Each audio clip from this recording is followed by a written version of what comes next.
My kids were in public school until they were in 2nd and 4th grade. And we hung out in the public schools waiting for the gifted program. And in the Snohomish School District, the gifted program starts in 4th grade. So when my oldest son started the gifted program in 4th grade, we thought it was going to be wonderful because the delinquents wouldn't be in the class and the curriculum was wonderful, and so we started. But what happened in the gifted program was the teacher was terrible. It was a 4, 5, 6 split. She'd never taught a split before. She had never taught gifted kids before. She was in a car accident, was out of work for 2 months. They had different substitutes coming in and no substitute plan, and they ended up only getting halfway through the book in math, and they just didn't do a lot of education. And it was at that point that I knew that I could do better with both hands tied behind my back. And it just got so boring after a while. We used to joke that school was a place where we would review whatever we learned at home because we were already covering it. We covered the whole math curriculum in advance. We used to study math all during the summers, the entire summer, and then we'd be 3 months ahead by the next school year. Well, we lived in the Snohomish area, which is a little more conservative than where we live now, and so I actually had a lot of friends that homeschooled. And so it seemed like a normal thing for people to do, and it didn't scare me at all. So all I had to do was ask them, hey, I'm thinking about it. There was some pressure, I think, to start homeschooling because they saw how the school was failing my kids' needs and they were concerned. And so they gave me a stack of catalogs for me to look through, and so I figured out what curriculum I wanted to use. And at that point, it was just like, this is going to be wonderful. So, I mean, there's a huge cost because you're a single income family. Almost by definition, everybody who homeschools is a single income family. Although I have seen it work where they, both job share or whatever. But the problem is that no matter how high your income is, you're still earning about half what your peers are making. So everybody feels the crunch when they're homeschooling. For us, it ended up being, in the beginning, about $2,000 to $3,000 a year that we spent on curriculum for both kids. Yeah. But that's below the norm. And I know that some of my friends were able to homeschool on just a few $100s a year.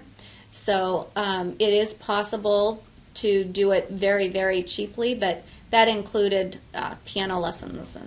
And we were kind of like weird about books. Yeah, we're book addicts. we have a lot of books in the house. Well, what's the average so is the average person, what would you say a window would be? I believe the average nationwide is $1,800 per kid per year.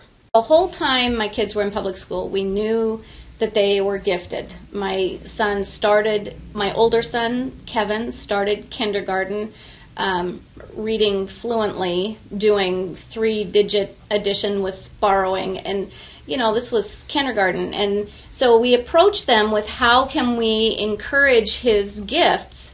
And the answer was usually, well, whatever you do, don't teach him at home because then he'd be bored at school. And don't let him do math at home because then he'd be bored at school. And so what they did was they allowed us to bring board games in. We had, it was like addition bingo. So he got to play with the other kids, addition bingo, and it was 2 plus 3. And by that point, he was doing multiplication. So it really wasn't meeting his needs, and the other kids were getting frustrated because they didn't understand 2 plus 3, and so it wasn't a perfect situation. And then in first and second and third grade, they had a pull-out program where he was allowed to go to the library and use the computer. And I thought, it was a new deal. Yeah, and I thought, oh, this is going to be so cool. And then I found out he was just in the library playing, Pong on the computer. It was a complete waste of time. And because he was the only kid in the class that was doing that, it was up to him to remember to leave at exactly this amount of time and get back to class at exactly this amount of time. And even though Kevin was extremely smart, he was still in first or second grade, and he didn't think about getting to class on time or going back to class on time. And so it wasn't meeting his emotional needs. He just couldn't be that responsible as a first or second grader. That they kept grouping them by age instead of by ability, and they were grouping them so they wouldn't have too many of the rotten kids in one group, spreading them out evenly, and so they didn't group them by ability at all. Not even within age were they grouped by ability. It was all based on making it as easy as possible to manage a group of 30 kids through a classroom setting. So the decisions on who went where and what was kind of all based on that crowd management sort of philosophy. You know, one of the things that Lee and I have talked about in the corporate world, we have this thing called responsibility, accountability, and authority. Okay, and it's basically what you need in order to succeed at any job. Well, it's very similar in education. You always have the responsibility to educate your children, whether they're in public school, private school, Christian school, homeschool, it doesn't matter. And the world will tell you you are always accountable for how the child turns out. You think about the shooter at Virginia Tech, what just happened. People turn to the parents. Well, what sort of parents were they? Of course, they're just torn up about the whole thing. Well, you can't delegate your accountability for how your kids turn out. So the last thing that's remaining is authority. Okay, so do you have the authority to educate your children?